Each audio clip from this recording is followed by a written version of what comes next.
You know that there is a natural fear. That is death. And we don't like to talk about it, don't we?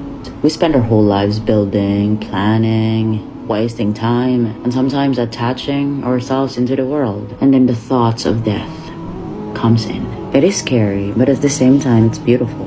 It feels heavy. It feels like more of like a shadow. It's entirely human to feel anxious, especially about the unknown. Like to feel a tightening in your chest, especially when you realize everything we see around us is temporary. But Islam doesn't ask you to pretend that fear isn't there. It asks you to look through it.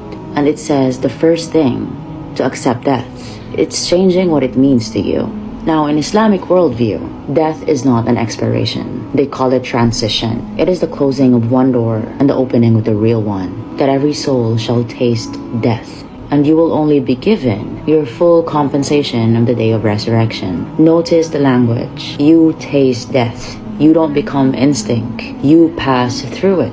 It is a bridge that when you lose someone or you think of your own departure, remind yourself that we are not citizens of this earth. We are only travelers. We belong to the one who made us, and returning to the Creator, this cannot be a tragedy if we trust the Creator. True tawakkul, or trusting Allah, it only means the one who is taking you away is the exact same one. Think about it. Before you were born, you were in the womb, dark, tight, secure. If someone told you then that you have to leave that world to come to this massive earth, you would have been terrified. You would have fought to stay.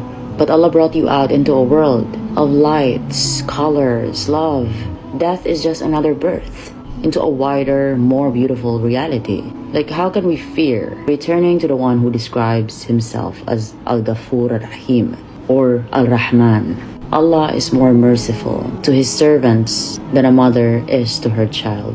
You are going back to absolute mercy. So how do we live with this truth? We use the awareness of death not to paralyze us, but to liberate us. When you accept that tomorrow isn't promised, the petty arguments of today disappear. The grudges melt away. You start prioritizing what matters: a clean heart, the kind words, and the sincere prayers. There's a famous hadith Qudsi where Allah says, I am as my servants expects me to be.